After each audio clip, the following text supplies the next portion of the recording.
Want a podcast? Kia ora, I'm Maxine, podcast producer, audio nerd, and founder of Maxine London Creative.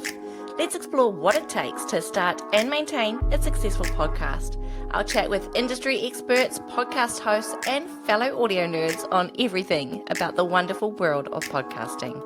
We'll talk techniques, trends, and top tips to get you started on your podcast journey. Whether you're a podcast newbie or you've been here a while, welcome. Want a podcast? Today, I'm talking to Hannah Davison. Hannah is the author and co-founder of My Big Moments children's books and the co-host and co-producer of Untidy podcast. Untidy is a multi-award winning podcast, which has most recently been awarded Gold for the Best Parenting Podcast at the New Zealand Podcast Awards. Untidy aims to honour the person within the parent, and alongside co-host Matilda Green, they dive into a bunch of gritty topics like sex and relationships, mental health, healing, body issues, identity questions, and so much more with a range of experts and guests. Now, disclaimer here, I do edit this podcast and I helped them with their submission for the Podcast Awards last year. But in my humble opinion, Hannah and Matilda do an excellent job at navigating tricky conversations with heart and humility. They bring their listeners in on an emotional journey, and I often laugh out loud while I'm editing the podcast. Hannah often puts her social and dating life at jeopardy for the sake of good content. And it also says on her Instagram, Wrangler of Things, which I know after working with Hannah for almost a year now is very, very appropriate. Thank you so much, Hannah, for joining me today. Thank you, Maxine. Very excited to be on your podcast. And do you know what's so nice? It's this great sense of liberation, and that I don't have to worry about where the podcast goes, what's happening with the time. I can just sit back and bang on about myself, and you've got to do all the work. It's so refreshing. What? Yeah. Well, I mean, what's different from usual? I'm always doing all the work, Hannah. I'm joking. It's so true. Someone's got to be on top of it. No, I love it. Let's start at the beginning. Now, talk me through the inspiration behind Untidy podcast. Okay. Well, it was quite an organic kind of evolution, I would say, because everything started with the My Big Moments books that myself and co-founder, nearly called her a co-flounder. Sometimes that's how it feels. We're just co-flounding. We're co-flounding our way, like a Williams. And so we developed this range of books, helping kids through difficult situations in their early life. And we started to talk about those books. And part of the marketing was we would get in touch with influencers and send them an appropriate book personalized for their child, and they would influence people about them. Anyway, this is how we initially met Maddie, and she loved the book so much that she slid back into our DMs and was like, hey, how do I get in? We started talking really because of the My Big Moments books. And then what we found, we met up a couple of times. In fact, we had a really awkward first date where we saw each other across the street and we made eye contact, and then the pedestrian light just would not turn green. So we just stood there on either sides of the road looking at each other, wondering how we could get through this awkward situation. Anyway, when we connected, we just clicked. We just had an immediate rapport, and we had the best time, and conversation just flowed, and we laughed, and yeah, we just really connected. And so we knew we wanted to work together. And it just wasn't going to be the books. We just weren't big enough to have someone else involved. But what we knew is that we wanted to collaborate. And in fact, it was the moment we were having one meeting where her boobs leaked because she was breastfeeding at that time, and her boobs leaked.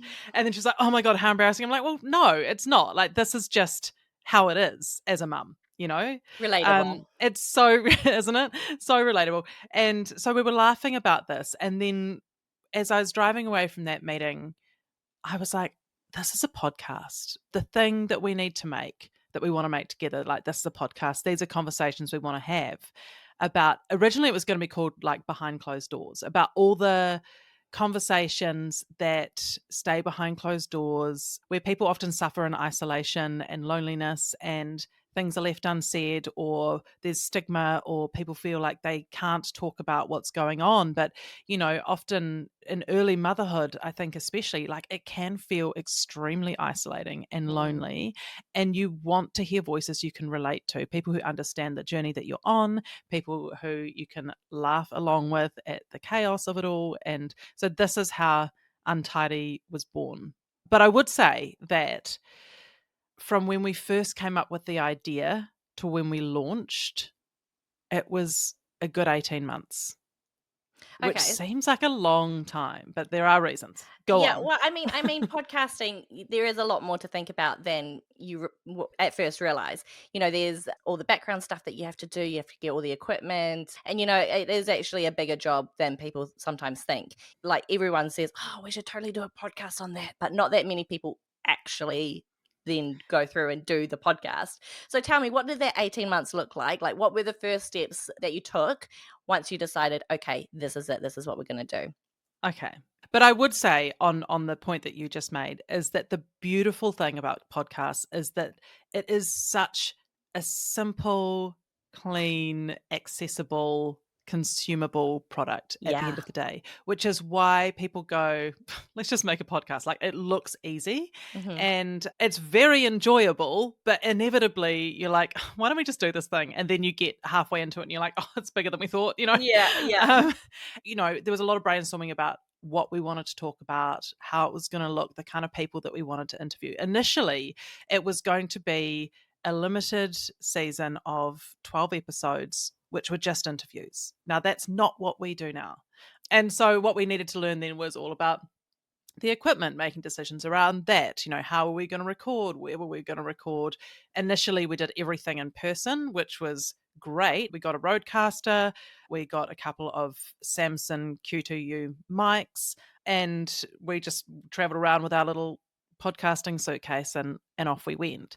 And then we had to learn, just even, like how to use the mic and how to guide our guests on things and all the Mm. settings. And it was such a learning curve. Mhm. We actually started approaching guests and recording them and getting them edited. All that was actually pretty smooth. There were definitely some that ended up in the bin. Some of that was because we just got the settings so wrong on the Rodecaster. And some of that was because of guest issues, sound issues. And that's heartbreaking when you have, particularly when you're interviewing in person. It's so engaging and it's so moving. A lot of the time, you finish that interview and you're like, a thing just happened. Mm, mhm. That's such a focused conversation that you're having when you're really bringing things out of the person that you're talking to, and you're also being vulnerable in yourself. And I think that's a really important part of it, is to allow that vulnerability in yourself and to offer that into the conversation to the person you're talking to and also to the audience.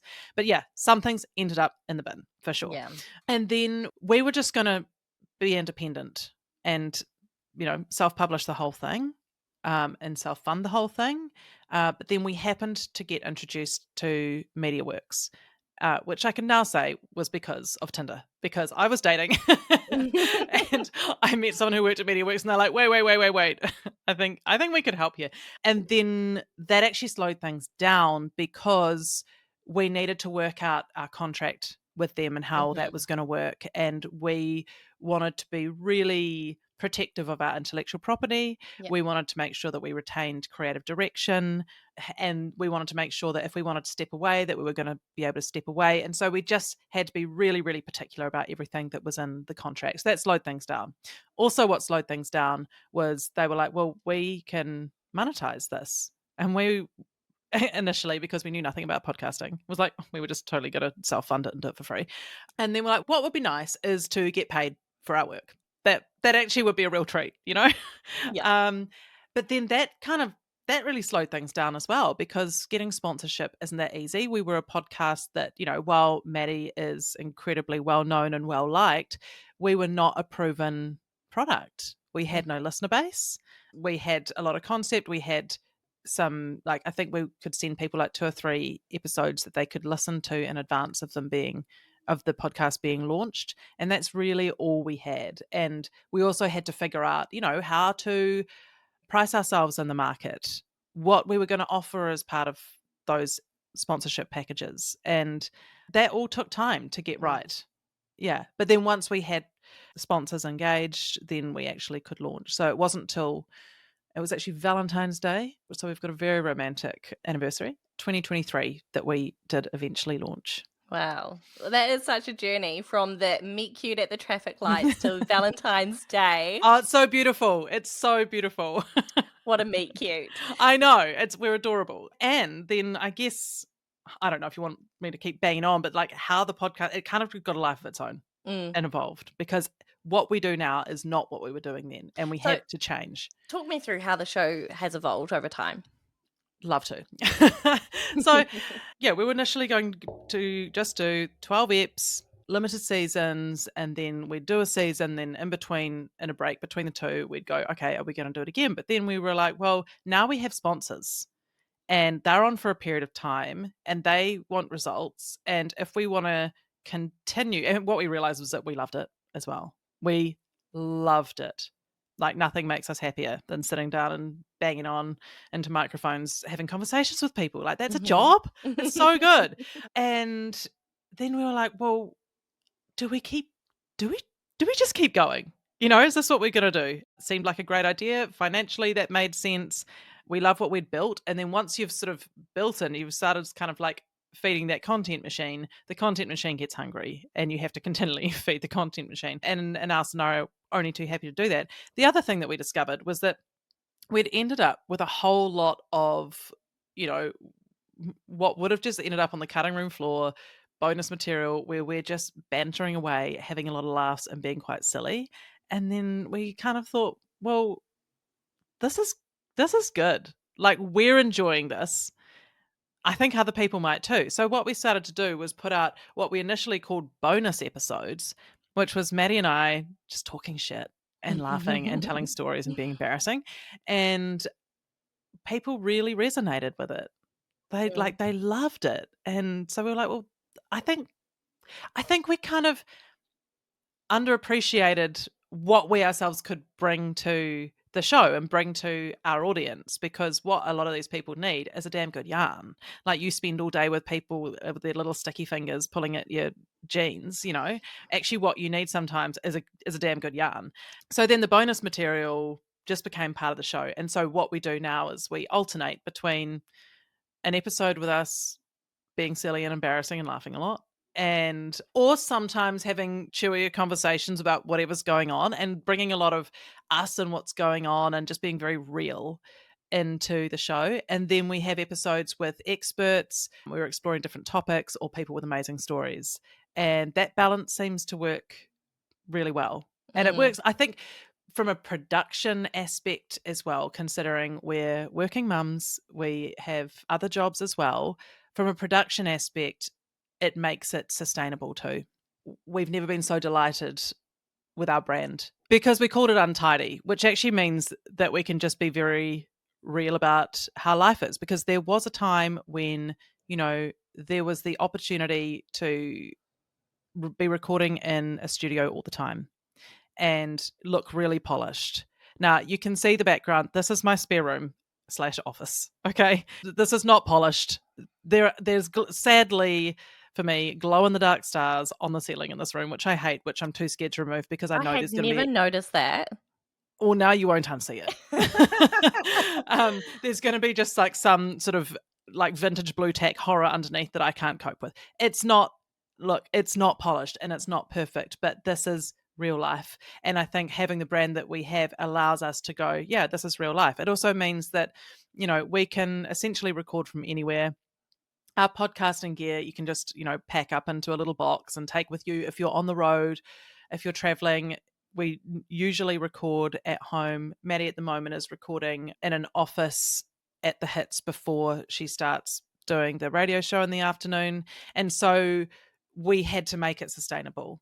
And our brand has really worked into that. And I think if we had gone down that, although very alluring route of, hey, record in a studio, we're going to make you look really polished, and it's going to be this, it's going to be that, it would have become very unsustainable for us. So I think depending on your brand and your end product and who you're speaking to as well, like, you've got to take all that into consideration. And I think that's really important, because like what we were talking about, podcasting is and can be a lot of work, especially when you're having to keep feeding that content machine, as you were saying. So being able to keep it sustainable and do things intentionally in your strategy that can help you maintain a certain level or a certain frequency of release dates or whatever, like that's actually key.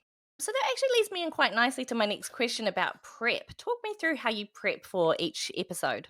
Yeah, so it's quite different between the two different types of episodes. Literally, for the ones where it's Maddie and I, we have a WhatsApp group just between us where we will drop in as little information as possible so as not to give away what we want to talk about, but enough information to jog our memories about what the story is or the topic is. And so it's this incredibly cryptic chat, where you'll just a screen grab will appear or some random line will appear and you're like, where is this going to go? And so we just have this like little collection of things that we drop in so that when we record together, sometimes we go, okay, should we go here and then here and then here and then here? Okay, great, let's go. And that's literally all the prep that there is. Sometimes we just dive in and we just let it be chaotic. And that's part of the fun. And I think that's where, we can just trust the kind of chemistry that we've got together and the very genuine friendship that we've got together, because it really is two friends basically on the phone. And again, part of the brand as well. I know sometimes when we've been editing, I've said, oh, should I leave this bit in? And you're like, yeah, leave it in. It's chaotic. It's untidy. Yeah, exactly right. And sometimes that's just part of the fun of it, that it is completely chaotic. And that's all the prep for our ones. And just remembering to turn up on time, as best we can. And then what about for interviews? How do you prep for that? Interviews, completely different, obviously. We, even from the point of deciding who we're going to have on, like, none of that is taken lightly. And the thing with our entire team is that we're a whole team of meditators. And so there's actually a huge intuitive element to what we do. And a lot of it is, when we're trying to decide if we should have someone on, we really only suggest it if we're like, I'm feeling this yourself. And then you go to the other person, you're like, are you feeling this? And they're like, yeah, okay, great. And that's how we'll decide that we'll have that person on. We want to think about, well, what's the angle of the interview going to be? How is this relevant? And how will this resonate with our listeners and our audience? What are the questions that they're going to want to know? What's happening in their lives where there's going to be that similar rub for them. And so obviously, we'll go and we'll look at what we can find on our guest. We'll figure out, okay, what are the parts that we want to pull from, also leaving space for it to go just in a completely different direction, which occasionally it has, but that's been a natural way for it to go. And so in that sense, you're like, well, this is the natural flow of things and we'll go with it. And we'll sometimes look at some other things I've done. Occasionally I listen to, not occasionally, sort of regularly, if they've been on other podcasts, I might listen to them, because sometimes I want to hear the parts of what they speak about. If they're speaking about a topic they often speak about, what lights them up, like what really lights them up, because I want to bring that energy through in what they talk about on Untidy. Yeah. Because a lot of it is about what is the energy that this person can bring to the conversation. That's so much that comes through. Yeah, that's a really good point, because I do the same. I love to listen to my guests speaking, not just from a content perspective, like not just what they're going to answer, what questions should I ask, but also how they will answer the question. And that's in terms of energy, like you say, but also like, are they a talker? Are they going to just talk my ear off? How many questions am I going to need to write? Or am I going to need to really encourage more of a conversation to flow? And so, yeah, I find listening to past interviews really useful for that. Yeah. And in fact, I had an example of that recently where this person had an incredibly fascinating topic, but not a natural talker. And so then you got to go, okay, so how am I going to step through this conversation in a way that feels really natural and encouraging, but it, is going to flow. And I think that that's where bringing out the things that that light them up as a person makes a big difference, because then once they're on a roll with that and they've got that feeling, then it leads on to other things. Yeah. And so, yeah, we'll formulate the questions. So usually one of us will take the lead on prep, and then we'll send that document to the other person to add things in or edit as they see fit. And we'll make sure that we're both well organized before we get on. So we know the topic well, we know who we're speaking to well, and then yeah, we just go for it. And as we are interviewing the person, we both have the prep doc up in front of us. So sometimes we actually have to make little notes to one another as we're going through, or sometimes we'll just be like deleting or adding things or something like that. So there's quite a bit of multitasking that's going on. The other thing I think about a lot is what's the audience going to want to know? Like, if I was listening to this conversation, what are the questions that I would be dying to ask? And so when I'm asking a question, I'm asking because I can feel it. And it's a funny feeling. Like, I can feel this kind of like prickle coming up, from the field of, this is going to be the thing that people are going to want to know or question or be curious about, or an issue that they're dealing with themselves. And it's my job to feel what that is and bring that forward. Yeah, exactly. I think keeping your audience front of mind for everything that you do in your podcast is absolutely crucial. You can have a podcast just because you love talking and it's for you, but don't expect your audience to resonate with it until you've brought them in on something and really created it for them. And building a community is really key to a successful podcast. Engaging with your listeners in a way that's relatable, makes them feel part of something bigger. And this is something that you have done so well with Untidy. Like, you've built such a solid community and you make people feel like part of something bigger than themselves. Can you talk me through how you've built that? Yeah, and that's always what we wanted. This has always been important because that's something that was a lifeline to me when I needed it. So, like, for example, after I got separated and was getting divorced and was living on my own, co-parenting the kids, it was a very different time. And there was a huge shift in my life at that time. And I realized that there was so much quiet around, which I don't like, don't want things to be too quiet. I really craved conversation. I really craved connection. And what I found was, with, certain podcasts and hosts and shows that I listened to, I was actually getting quite a great deal of that connection, that need for connection met. And so I realized how powerful that was. And I have a theory, and I don't know if I don't know if science can back this up, but here's my theory, is that to a great degree, your brain doesn't know the difference between a real conversation that you're having and involved in and something that you're just listening to. Because say, like, you're on the phone to someone, you can get off the phone, your need for connection has really been met. I think it's the same with podcasts. So if there's something going into your ear where you feel connected to the people that are speaking and you feel a sense of resonance and familiarity, I think that actually does a huge amount for your mental health. It certainly did for me at a time when I needed it most. And so understanding the power of that, and understanding, that our audience and some of the things that they were feeling and going through, and that sense of isolation, at that the community aspect was always really important to us. We're making the show for the people in this steaming hot mess we call parenthood, or just in any steaming hot mess, because we've got a lot of people who listen who aren't parents, and we want to honor the person within the parent as well, because so often when you're a parent, you're just kind of reduced to the role that you play in other people's lives, and your sense of individuality and identity takes a back seat, and that sucks. And so we want to speak to them, and so we always made a point of making it inclusive and saying, hey, like, get in touch and, like, tell us, who do you want us to talk to, and what do you want us to talk about, and what are the issues that are going on for you, and what do you think about that, and made a real point of being responsive to our audience as well. And it's so lovely when people will actually come up and say hi, or they send a message, or they tell us a story, and they genuinely are such an important part of it, because it really helps to shape the show. Because Yeah. we need to understand, what is happening with people, and we want to have that reciprocal relationship with them as well. So Instagram really is the biggest home for our community. And, we invite people to email us as well. The Instagram DMs is really where it's at. Yeah. There's a really great point what you brought up about it feeling like you're really part of it in podcasting. I think podcasting is very similar to radio in this aspect that it's a one-to-one medium, which means you're talking directly to your audience. It's a very intimate platform. It's a very intimate way of consuming content. It's different to TV where there's kind of that fourth wall of separation because you're right there in their ears.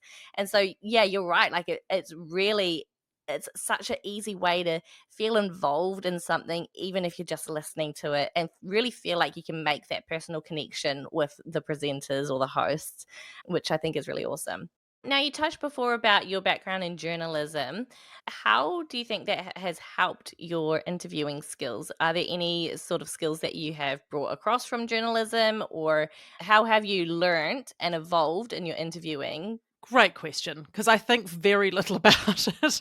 I mean, I think those interview skills, I can't even remember honing them. It's about asking questions that are going to draw people out and leaving space for who that person is to kind of fill up the answer. Mm, There's a big part of I always think, and this is what I use on a bad date as well. Everyone's got a story. If I'm on a bad date, I'm like, everyone's got a story, and I'm going to find out what it is. And once you get on to something where someone has a great memory or a great feeling about it, or they're excited about, then you're on a roll, and it sort of doesn't matter what's happening. Everyone's having a good time, and it's very much the same.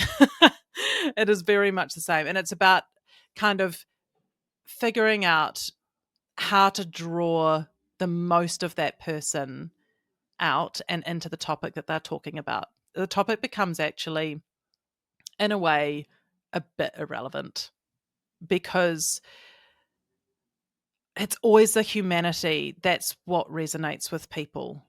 And so if I can get to that humanity of the person, then that's where I want to be. And you kind of have to follow the trail of breadcrumbs and just being really attuned to how they're responding and how they're talking and how they're sounding, and then go there. And I think it takes also a lot of kind of respect and empathy as well, because when you're asking for someone to give a lot of themselves, which might take some honesty and some vulnerability, you've got to be able to hold space for that. And you've mm, also got to be prepared to bring some of your own. And I think, yeah, I think being prepared to offer up something of yourself and having the stability to hold space for somebody else's vulnerability, I think that is the most important skill. mm. And that's something that you and Matilda do really well. Like, you're so skilled at knowing when to leave space for emotions. Like, some of the topics that you discuss are quite intense and quite heavy, and you two are so great at being able to give space for that. And then also knowing when to bring a bit of a lighter moment in, and because no one wants to listen to a podcast and feel awful the entire time. You got to bring a little bit of laughter, and you got to bring a few little light moments in to break it up. I think that's something that you two are both really skilled at, and it's really evident listening to your podcast about how you take your listener on that emotional journey. Thank you.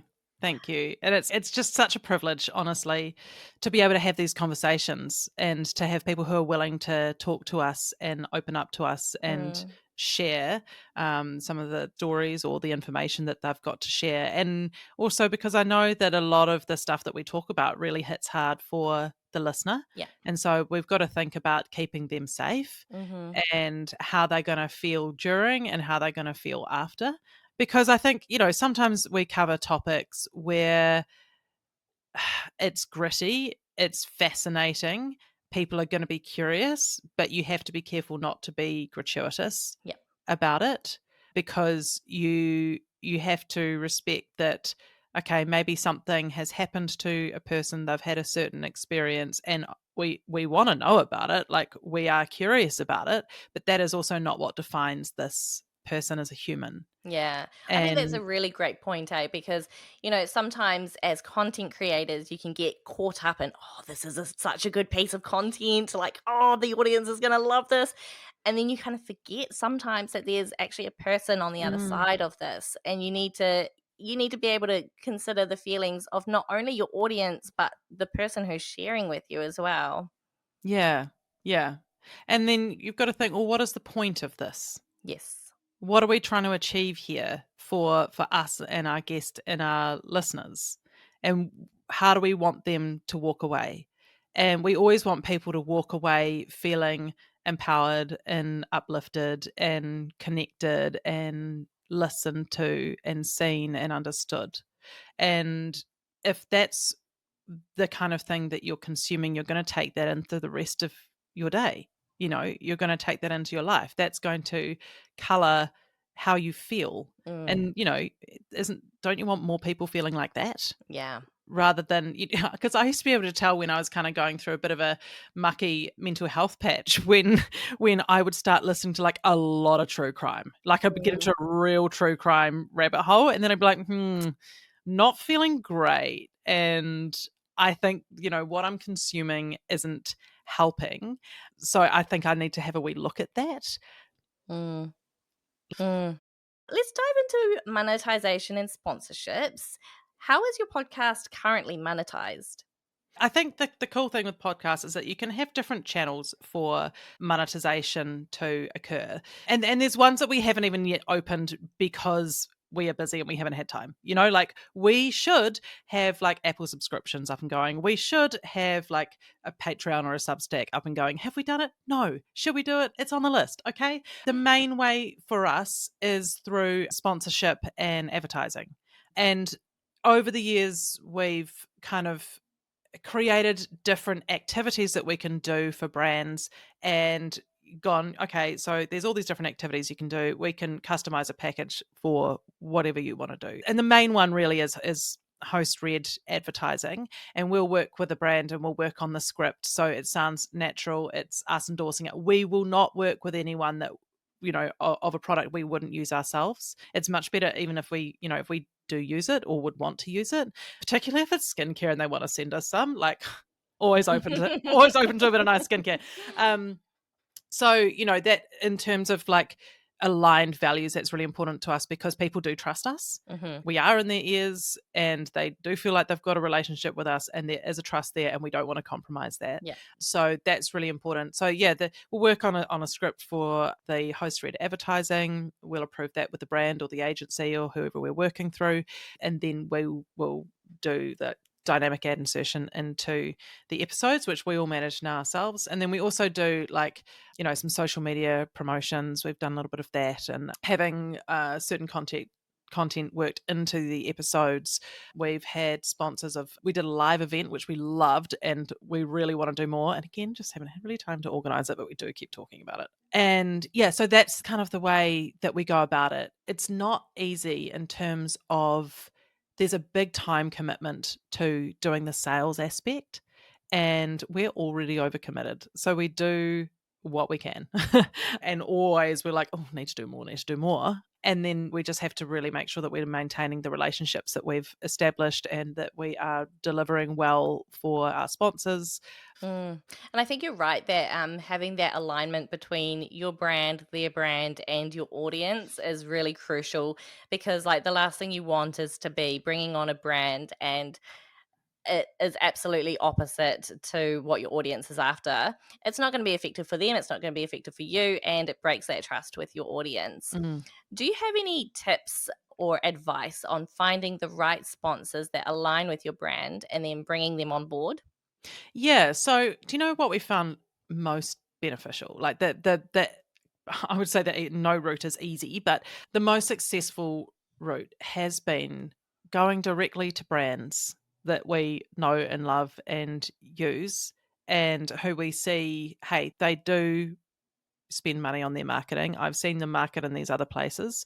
Maybe they would like to market with us, and just going direct Mm, and with an approach that also goes, yeah, we actually like, we know your brand, we like it, we use it, we understand it, here's our audience, and this is the demographic, and these are our downloads, and giving them all the information that they're going to ask you for anyway. But I think just kind of like a soft touch initially, just being like, hey, are you interested in finding out more about this?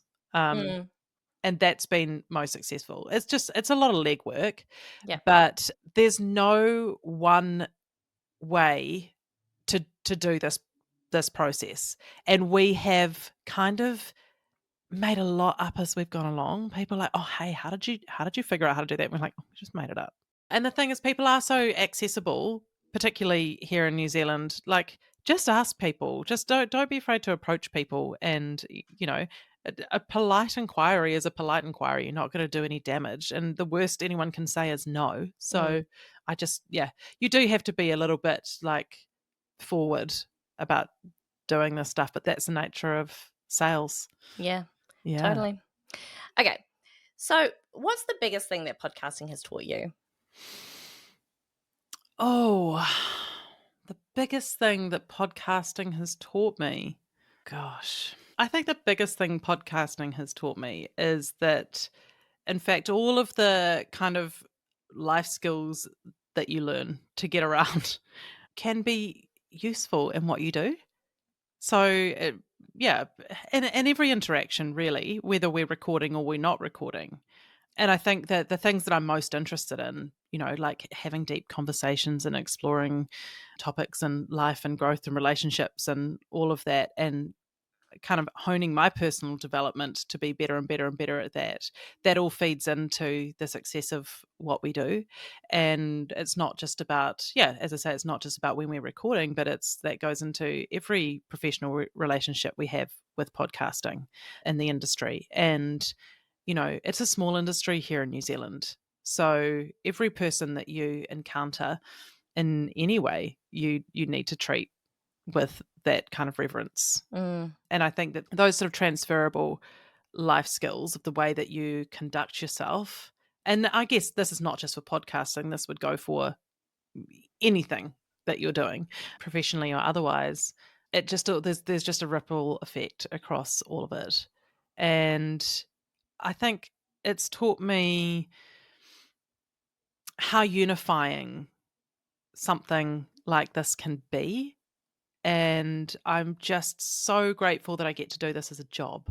mm, Like, it's wonderful. I love the team that we've got. We're very, very lucky. No, it's not just luck, because everyone's sort of come in through some funny little channel just at the right moment in the right way. And so it's, the team is, everyone is really very much there for a reason, and everyone is also very aligned. I think that's the other thing, is that if you're making a show that matters to you, make sure that everything that feeds into that end product is aligned, because it all comes across. If people don't care about what you're making, they kind of don't deserve to be there. mm. Like, because it all comes through. It really all comes through, because it's so personal and because it's so intimate, and because you're connecting so deeply with people. Like, everything, particularly for us, I think, because we're very kind of like heart led, and it really is about the relationship between us, the listeners, and the guests, and everyone that we're dealing with. I think that sense of value alignment and just feeling invested Yeah. in what the show is, it matters a huge amount. Yeah, but I think that is true for anything that you're doing though. Like even if you're working in an office or, whatever job you're doing, if you're not invested in it, if you don't care about it, you're not going to be doing your best work. You know, Absolutely not. if you're passionate about something, if your heart is in it, if it lights you up, you are going to be loving your job. You're going to be wanting to put your best foot forward, to have your best product out there, And so I think that is really important to be, and it is a privilege as well to be doing something that lights you up so much. And for a lot Mm, of people, maybe that is their podcast, and maybe it is a hobby to light them mm. up on the side because maybe they're not getting that somewhere else. So I Yeah, really and I think that's an important thing to note, is that not always can your passion be your profession, totally. and that's okay. Sometimes we all need a funding mechanism, because that's the world that we live in. Mhm. But so long as you are doing something that lights you up somewhere, so that can bleed into the rest of everything that you do. That's really important. Yeah. Yep. 100%. So, how do you keep motivated to keep going? Absolutely no problem at all. Because we love it. Yeah. We love it. And there's such a there's some parts that feel like a grind. That's just the case with everything. There's some parts that we enjoy doing more than others. There's hard work involved. There's no sense of like, how do I keep myself motivated for this at all?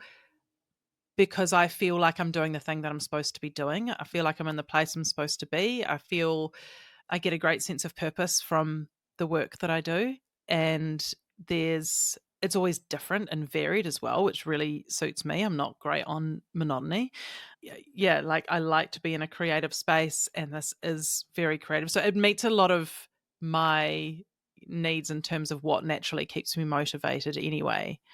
And we have a lot of fun. We have a great culture and we have a lot of fun. And that's just incredibly motivating. And what's exciting as well is that it's an industry that is growing, that is dynamic, and we get to surf that wave as Mm. well and find our own way forward. And that feels like quite an adventure to me too.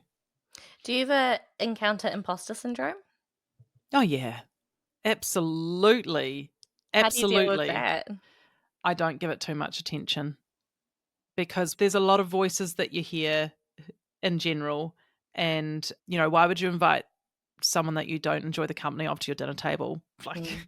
like yes, of course, you're always going to have voices of insecurity and, the bit of imposter syndrome and stuff like that. But why give that more attention than, someone who got in touch and said, hey, this really impacted me. This really, had an effect on me. Thank you for doing such and such, which we get a lot more of. Yeah. And I think no one is immune to imposter syndrome. But yeah, just be aware of the voices for, the volume that you turn up and the volume that you turn down. Yeah. And you just go, yep, okay, that's there. I see it. I'm not going to pay that much attention. I've got shit to do.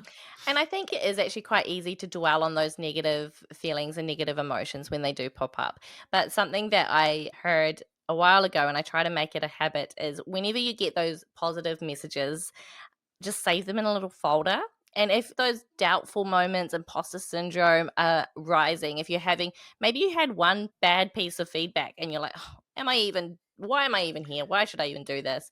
You can just go into those little positive notes, and it just can help you to refocus and realign what you're thinking. Yeah. So what advice would you give someone who was thinking of starting a podcast?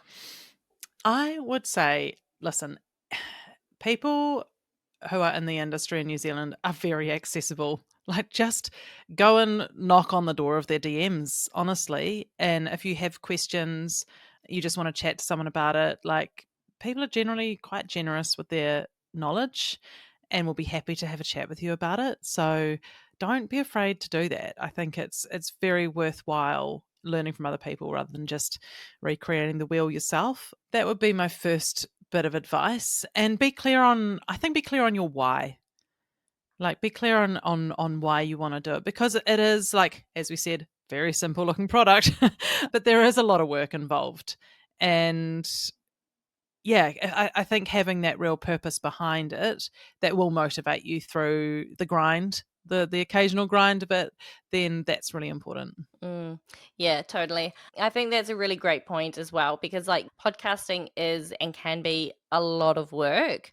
And if you can talk to someone about it and get some advice and feedback that can help, make the process a lot easier, you know, whatever you can to help take some of that pressure off, to help it be sustainable, but also to keep it enjoyable and keep it fun. And yeah, as you say, I think Kiwis in particular are more than happy to answer a few questions usually, eh? Yeah, for sure, for sure. But don't be afraid to take that advice, and you know what? Like, just enjoy it. Yeah. It's really fun. It is really fun as well. And I think sometimes you almost think if you're enjoying your work too much, like, is there something going wrong? Like, and you can do, like, there's a great sense of freedom with podcasts. Like, you can talk about whatever you want. You Yep. can bring so much of yourself into it. And I think that Yeah. that's what people really enjoy. Totally. And you know what? If you're finding that you're not having fun with it anymore and it's not lighting you up, think about why that is. Is it because you're under the pump? Are you taking too much on? Maybe it's time to look at outsourcing something, or also don't be afraid to have a little break if you need it and come back to it when you're feeling a bit refreshed and motivated, because podcasting should be fun. And if you're having fun and if you're passionate and you're lit up about it, that's how you're going to really engage with your audience as well. Yeah, and I think, like, it is possible. Like, we went independent and, for a time there, we were doing every single little bit, and I was doing the editing, and then Maxine, you thankfully came along, and I happily handed it over to you.